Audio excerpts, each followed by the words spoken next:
Movie के start में हमें एक साइबर टाउन दिखाया जाता है जहाँ पर इस एरिया में लोगों के बहुत ज्यादा मिसिंग केस आने लगे थे।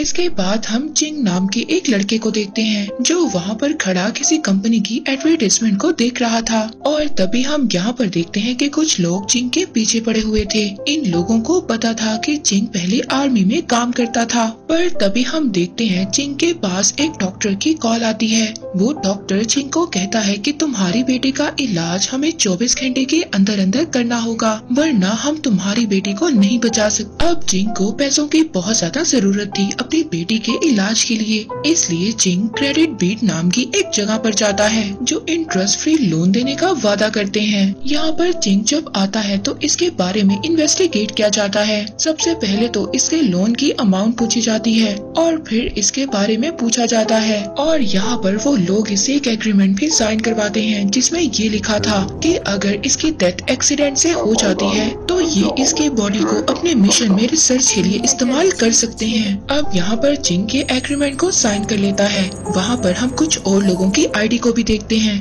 अब जैसे ही चिंग यहाँ से जाने लगता है तो यहाँ पर एक आदमी अपनी रोबोटिक मशीन से चिंग की गर्दन में कुछ इंजेक्ट कर देता है, लेकिन तभी यहाँ पर ब्लैक सूट वाले आदमी इसको घेर लेते हैं। चिंग यहाँ पर उन लोगों से फाइट करता है, मगर वो ब्लैक सूट वाले आदमी चिंग का अभी भी पीछा नहीं छोड़ रहे थे। चिंग उन लोगों से फाइट करता है और फाइट करने के बाद वो यहाँ से जाने वाला था, पर तभी चिंग की बॉडी में कुछ अजीब सी म्यूटेशंस होती हैं और वो वहीं पर बेहोश हो जाता है।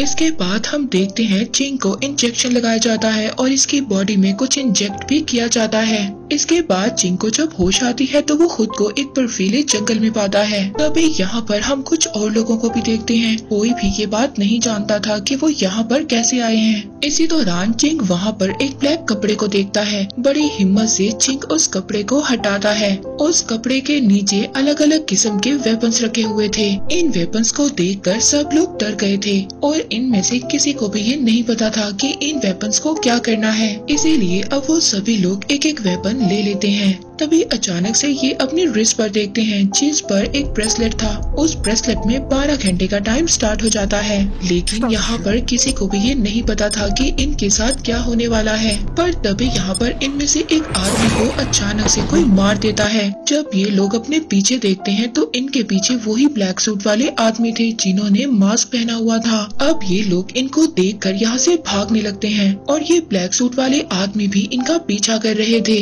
अब यहाँ पर चिंग इन लोगों का सामना करता है और एक एक को मारना स्टार्ट कर देता है। चिंग यहाँ पर इन लोगों से फाइट करता है। इनके ग्रुप में से एक लड़की नीचे गिर जाती है जिसको ब्लैक सूट वाला आदमी पकड़ने वाला था, पर तभी इनके ग्रुप में से एक और लड़की जिसका नाम ऐना है वो अपने तीर से उस आदमी को मारती है और उस लड़की को बचा लेती है। ये सभी लोग उन ब्लैक सूट वाले आदमियों का मुकाबला करते हैं, पर तभी यहाँ पर एक ब्लैक सूट वाला आदमी इनके एक ग्रुप मेंबर को मार देता है। तभी हम देखते हैं चिंग के अंदर अजीब सा कुछ बदलाव हो रहा था और वहाँ पर मौजूद बाकी लोगों के साथ भी ऐसे ही हो रहा था। इसके बाद इनकी फाइट करने की स्किल और ज्यादा बढ़ जाती है और ये लोग यहाँ पर ब्लैक सूट वाले आदमियों को मार देते हैं और फिर ये यहाँ से भाग जाते हैं। लेकिन इसके बाद ब्लैक सूट वाले आदमी भी इनका पीछा नहीं करते और ये लोग भी एक जगह पर रुक जाते हैं। इनमें से किसी को भी ये बात समझ नहीं आ रही थी कि आखिरकार इनके साथ हो क्या रहा है। इसके बाद ये सभी लोग यहाँ से बाहर निकलने का रास्ता ढूंढते हैं, पर तभी यहाँ पर एक अजीब सा क्रिएचर आ जाता है जिसकी स्पीड बहुत ज्यादा फास्ट थी। इसके बाद फिर दोबारा से इनका काउंटडाउन स्टार्ट हो जाता है। वो क्रिएचर इनमें से एक आदमी को मार देता है। जब क्रिएचर इनके सामने आता है तो सब लोग अपनी जान बचाकर भाग रहे होते हैं।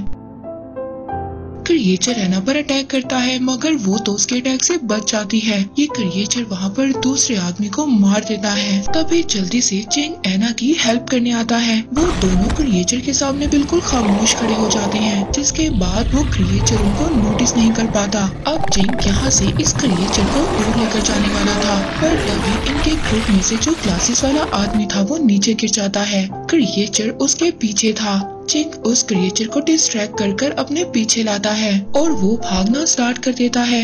इसके बाद वो एक जगह पर बिल्कुल खामोश खड़ा हो जाता है, जिसके बाद क्रिएचर दोबारा से उसको नोटिस नहीं कर पाता।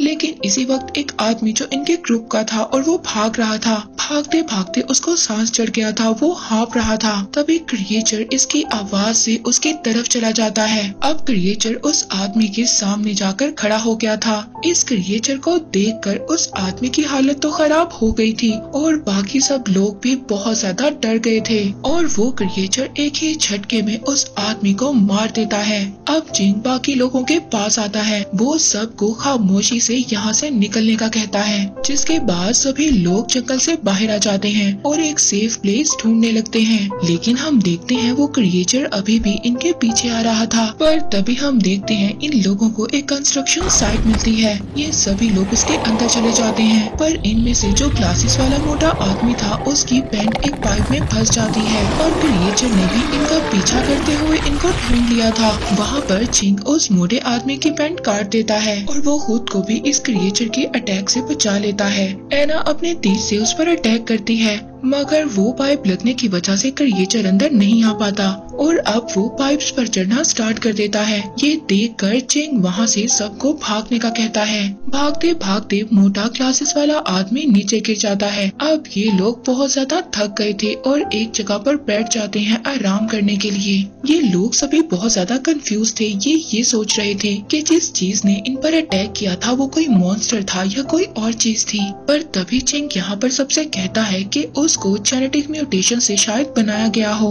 एना सबको कहती है कि हमें नहीं समझ आ रही कि हम लोग यहाँ पर आए कैसे। तभी मोटा ग्लासेस वाला आदमी उनको बताता है कि मैं क्रेडिट बीट नाम की एक जगह पर गया था और इसके बाद सीधा मैं इस जगह पर आ गया हूँ। इसके बाद इनके ग्रुप का एक और आदमी इनको बताता है कि उसके साथ भी ऐसा ही हुआ है। तभी एना को याद आता है कि उसने ब्लैक सूट वाले आदमियों की गर्दन पर एक टैटू देखा था और वो सभी को ये टैटू बनाकर दिखाती है। ये टैटू देखकर इनको पता चलता है कि ये तो एक इन्फिनिक्स कंपनी का लोगो है और तभी हम देखते हैं कि इस कंपनी में इन सभी लोगों को एक जगह पर रखा हुआ है और इनकी बॉडी से कुछ डिवाइसेस को भी कनेक्ट किया गया है। और यहाँ पर ये बात हमें पता चलती है कि ये लोग जो जंगल में फंसे हुए हैं ये असल में अपनी बॉडी के साथ नहीं है, इनकी बॉडीज तो यहाँ पर हैं। हम यहाँ पर देखते हैं कि इस कंपनी की सीईओ आती है। वो सभी मेंबर्स की कंडीशन के बारे में पूछती है। उसकी टीम मेंबर के लोग उसको बताते हैं कि एना की फ्लेक्सिबिलिटी बढ़ चुकी है और इन सब लोगों में चिंग सबसे अलग है क्योंकि वो काफी देर बाद बेहोश हुआ था। अब उसके मसल्स के साथ साथ उसका ब्रेन फंक्शन भी स्ट्रॉन्ग हो गया है। ये सुनकर वो सीईओ बहुत ज्यादा खुश होती है। इधर ये सभी लोग बाहर निकलने का रास्ता ढूंढ रहे थे मगर इनको रास्ता नहीं मिलता। ये सभी लोग थक जाते हैं और एक जगह पर बैठ जाते हैं। यहाँ पर बैठ कर ये सभी एक दूसरे को इंट्रोड्यूस करवाते हैं। ये सभी अपने बारे में बताते हैं। इसके बाद ये लोग आगे जाने लगते हैं। हम यहाँ पर देखते हैं उस कंपनी के सीईओ ने इन लोगों पर लगातार नजर रखी हुई थी। वहाँ पर सीईओ अपनी टीम से सेकंड टेस्ट स्टार्ट करने का कहती है और अब इनके पास 6 घंटे का काउंटडाउन स्टार्ट हो जाता है। ये देखकर सभी लोग अलर्ट हो जाते हैं। जिस जगह पर ये लोग मौजूद थे वहाँ पर बिल्डिंग टूटने लगती है और फिर ये सभी लोग एक जगह पर फंस जाते हैं जिसके इर्द गिर्द से सारी जगह टूट जाती है और तभी अचानक से वो जगह पे हिलती है। ये सभी लोग एक दूसरे को बचा रहे थे।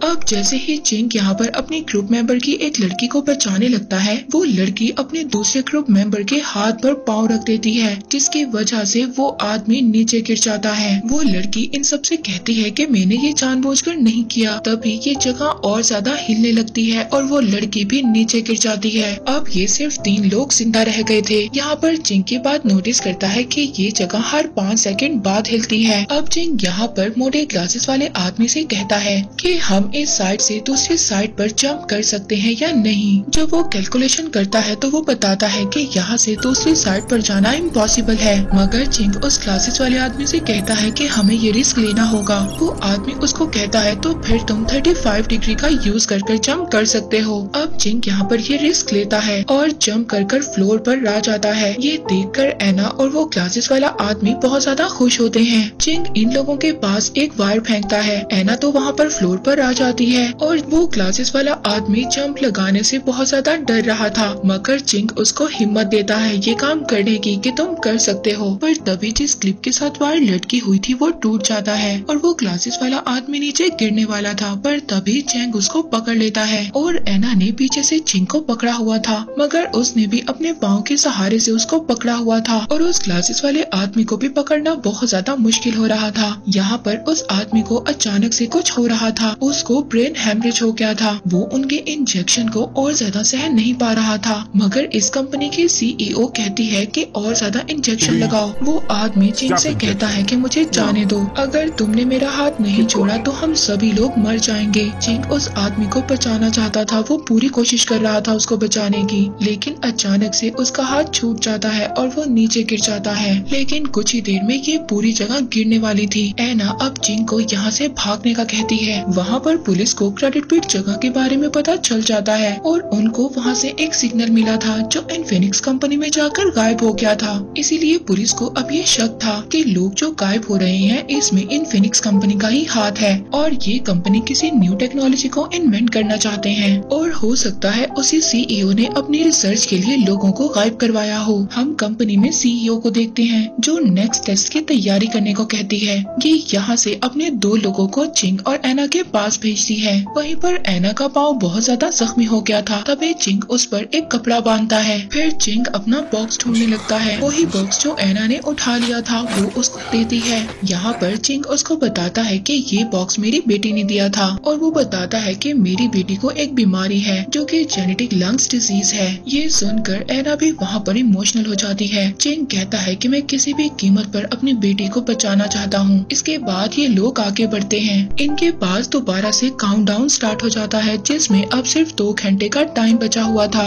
ये लोग देखते हैं कि इनके पास बहुत ज्यादा ब्लैक सूट वाले आदमी आ गए थे और ये जल्दी से एक बिल्डिंग में भागते हैं और वो दोनों पिलर्स के पीछे छुप जाते हैं। अब ब्लैक सूट वाले आदमी जैसे इनके पास आते हैं ये दोनों उन पर अटैक करते हैं। चिंग यहाँ पर इनमें से एक आदमी को पकड़ लेता है और उसकी गर्दन पर चाकू रख देता है। उन सबसे पूछता है कि तुम लोग कौन हो और हमें मारना क्यों चाहते हो। पर तभी वो दो लोग भी यहाँ पर आ जाते हैं जिनको सीईओ ने भेजा था। वो दो लोग जो इनके पास आए थे उनमें से लड़का चिंग को कहता है कि तुम लोग फाइनल राउंड में पहुँच गए हो। चिंग को कोई भी बात समझ नहीं आ रही थी। तभी उनमें से वो लड़की कहती है कि अगर तुम ये जानना चाहते हो कि तुम्हें यहाँ पर क्यों लाया गया है तो तुम्हें हम सबको मारना होगा। अब चिंग जैसे ही उस ब्लैक सूट वाले आदमी को मारता है उसकी बॉडी अजीब तरह से गायब हो जाती है। ये देखकर चिंग और एना बहुत ज्यादा कंफ्यूज हो जाते हैं। अब चिंग यहाँ पर अपनी स्किल से एक एक आदमी को मार देता है। वहीं पर दूसरी तरफ एना उस लड़की से फाइट कर रही थी जिसको सीईओ ने भेजा था, मगर वो लड़की एना पर भारी पड़ रही थी। मगर फिर भी एना उस लड़की का मुकाबला कर रही थी। वो लड़की इसको इंजर्ड कर देती है। चिंग ने तो यहाँ पर ब्लैक सूट वाले आदमियों को सभी को मार दिया था, पर तभी इन दोनों की हालत खराब होने लगती है। तभी दूसरी तरफ वहाँ पर कंपनी में सीईओ का एक असिस्टेंट उससे कहता है कि हमें यहाँ पर इस एक्सपेरिमेंट को रोक देना चाहिए क्योंकि उन दोनों की हालत खराब हो रही है। मगर सीईओ उसकी कोई भी बात मानने को तैयार नहीं थी। वो कहती है कि इस एक्सपेरिमेंट को जारी रखा जाए, पर तभी उन दोनों की रिस्ट से काउंटडाउन खत्म हो जाता है। ये देखकर वो सीईओ बहुत ज्यादा खुश होती है क्योंकि उन दोनों ने सभी राउंड्स को पार कर लिया था और अब उसको अपने मिशन के लिए परफेक्ट चेन मिल गया है। इसीलिए वो उन दोनों को अब वापस बुला लेती है जिनको उसने भेजा था। इसके बाद सीईओ इनके पास आती है और इनको जेनेटिक रिसर्च में पास होने के लिए कांग्रेचुलेट करती है। लेकिन असल में यहाँ पर उस सीईओ का 3D इमेज था। वो कहती है कि मुझे अगर एक परफेक्ट जेनेटिक मिल गया तो इसकी हेल्प से मैं लाखों लोगों की जिंदगियों को बचा सकती हूँ। यहाँ पर उसको कहता है कि तुमने सिर्फ अपने एक्सपेरिमेंट के लिए इतने सारे इनोसेंट लोगों को मार दिया। एना यहाँ पर गुस्से में इस पर अटैक करने जाती है, पर तभी इसकी कंडीशन यहाँ पर खराब हो जाती है। अब यहाँ पर वो सीईओ चिंग से कहती है कि तुम एना को मार दो और मैं ये प्रॉमिस करती हूँ कि इसके बाद तुम अपनी बेटी से मिल सकते हो। वो कहती है कि अगर तुम मेरी बात मानोगे तो मैं तुम्हारी बेटी को बिल्कुल ठीक कर सकती हूँ। जिसके बाद वो चिंग को 1 मिनट का टाइम देती है। एना यहाँ पर चिंग से कहती है कि तुम मुझे मार दो और तुम अपनी बेटी को बचा लो। इसके बाद चिंग को ये बात समझ आती है कि वो लोग लोग जिस दुनिया में है वो तो असल है ही नहीं। वो तभी वहाँ पर एना को लेकर कूद जाता है, जिसके बाद वो असल दुनिया में दोबारा से जिंदा हो जाते हैं। फिर चिंग यहाँ पर खुद को और एना को यहाँ से आजाद करवाता है, पर तभी सीईओ के आदमी वहाँ पर आ जाते हैं और ये लोग दोनों यहाँ से भागना स्टार्ट कर देते हैं। हम देखते हैं कि पुलिस की फोर्स भी यहाँ पर आ गई थी। यहाँ पर उस सीईओ के लोग दोबारा से इन दोनों को घेर लेते हैं। अब सीईओ दोबारा से चिंग को ये ऑफर करती है कि वो उसकी बेटी को बिल्कुल ठीक कर देगी। चिंग यहाँ पर अचानक से चेंज हो जाता है और सीईओ का साथ देने के लिए तैयार हो जाता है। चिंग तभी अचानक से उनसे गन खींच लेता है और वहाँ से जो इस कंपनी के सीईओ थी भागने लगती है, पर तभी वहाँ पर पुलिस भी आ जाती है। यहाँ पर पुलिस चिंग और एना को भी अरेस्ट कर लेती है। यहाँ पर हमें बताया जाता है कि उस कंपनी के सीईओ को अरेस्ट कर लिया गया और वो एक गैर कानूनी तौर पर एक्सपेरिमेंट कर रही थी और अब इसकी कंपनी को गवर्नमेंट कंट्रोल कर रही है। इसके बाद 6 मंथ के बाद हम साइबर सिटी को देखते हैं, जहाँ पर हम चिंग की बेटी को देखते हैं जो अब बिल्कुल ठीक हो चुकी है और एना उससे मिलने आई है, क्योंकि उसने अभी तक अपने फादर को नहीं देखा था। वो अपने फादर से नहीं मिली थी। एना उसको कहती है कि तुम दुखी मत हो, तुम्हारे फादर तुमसे मिलने जरूर आएंगे। पर तभी इसके बाद हम यहाँ पर चिंग को देखते हैं जो कि एक व्हीलचेयर पर है। इसने अपने ऊपर प्रोटॉन टेक्नोलॉजी को यूज किया था और उसने अपनी बेटी को ठीक कर दिया था और इसके बाद चिंग की हालत बहुत ज्यादा खराब हो गई है। दूसरी तरफ हम चिंग की बेटी और एना को देखते हैं जो दोनों मिलकर बहुत ज्यादा एंजॉय कर रही थी और इसी के साथ ये मूवी यहीं पर एंड हो जाती है।